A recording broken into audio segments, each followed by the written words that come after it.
The Edinburgh Vaults, located beneath the South Bridge in Scotland's capital, are a series of chambers formed within the 19 arches of the bridge. Completed in 1788, they were originally intended to house taverns, cobblers, and storage for merchants. However, due to poor construction, the vaults began to leak, and the damp, dark conditions soon drove the legitimate businesses away.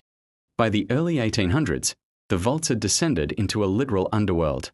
As the wealthy lived on the streets above, the city's poorest and most desperate moved into the pitch-black, airless chambers below.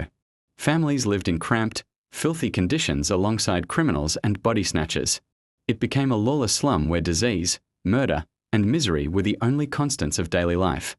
One of the most chilling historical theories suggests that the infamous serial killers Burke and Hare used the vaults to store the bodies of their victims. While they murdered people to sell to the Edinburgh Medical School, the labyrinthine tunnels provided the perfect cover for transporting corpses away from the prying eyes of the city watch and the suspicious public. The vaults were eventually closed and filled with rubble in the mid-19th century to combat the rampant crime and disease.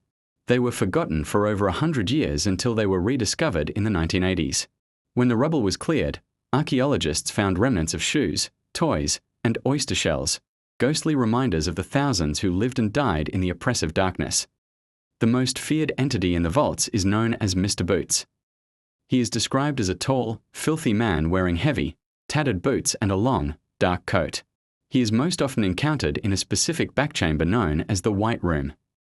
Visitors report hearing the loud, rhythmic thump-thump of his footsteps echoing off the stone walls long before they feel his presence. Mr. Boots is not a friendly spirit. He is known for his aggressive behavior toward tour guides and tourists alike. Witnesses have reported being pushed, tripped, or whispered to in a low, gravelly voice that tells them to get out. Paranormal investigators believe he was a cruel landlord or a watchman who took pleasure in tormenting the vulnerable people who lived in the slums. In contrast to the malice of Mr. Boots is the spirit of Jack, a small boy who is often felt in the wine cellar area. Jack is said to be a lonely, playful child who reaches out to grab the hands of visitors, particularly women. Many people report a sudden, cold sensation around their fingers, as if a small child is seeking comfort or trying to pull them toward a game in the dark.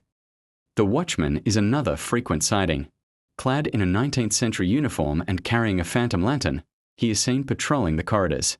Unlike Mr. Boots, he seems indifferent to the living, simply performing his eternal rounds. However, his appearance is always preceded by a sudden, intense drop in temperature that leaves witnesses shivering even in thick winter coats.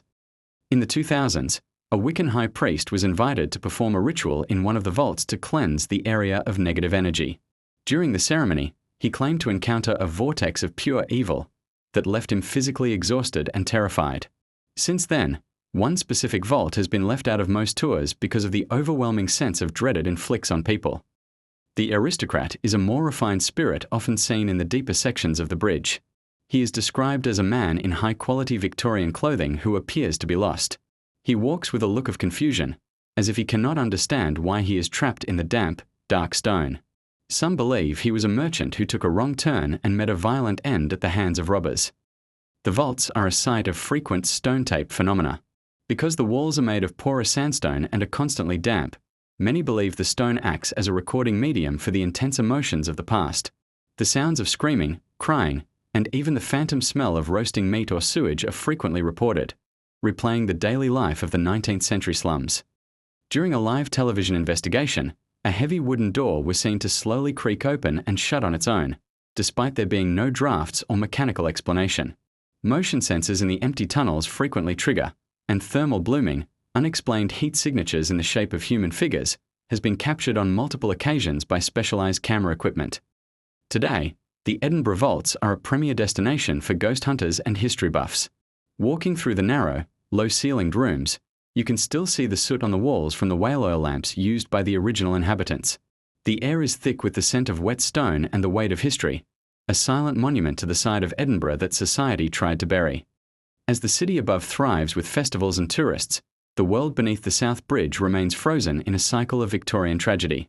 Whether it is the thumping boots of a cruel watchman or the soft tug of a lonely child, the Edinburgh Vaults serve as a reminder that the past never truly stays buried. In the silence of the vaults, the ghosts of the underground still wait.